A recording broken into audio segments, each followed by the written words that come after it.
শ্ৰদ্ধা ৰাইজ এতিয়া মই আৰু দুটামান কথা ক'ব খোজো আপোনালোকে জানে যে অৰুণোদয় আঁচনি আমি 2019 চনত আৰম্ভ কৰিছিলো প্ৰথম 830 টকা দিছিলো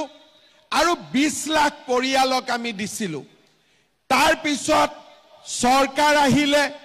প্ৰথমতে 1000 আৰু কোভিডৰ কাৰণে 250 টকা যোগ কৰি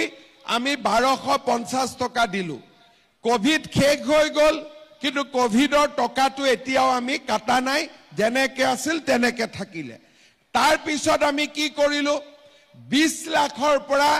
27 লাখ পৰিয়ালক আমি অৰুণোদয় দিলো এইবাৰ এই যেটো অৰুণোদয় পখেক চলি আছে এই পখেকত আমি অৰুণোদয় পোৱা মানুহৰ সংখ্যা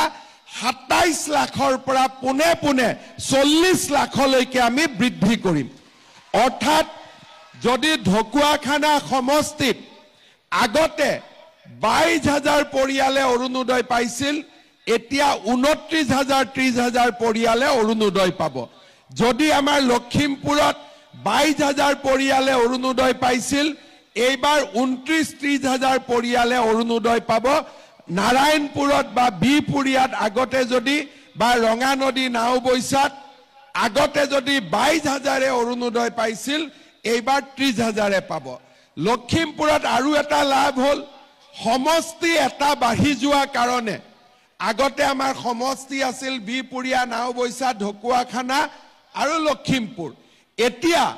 লগত ৰঙানদী সমষ্টি নতুনকৈ সৃষ্টি হোৱাৰ কাৰণে এডিশনালি আৰু 30,000 নতুন বেনিফিচিয়াৰী লখিমপুৰ জিলাত আহি যাব তাৰ মানে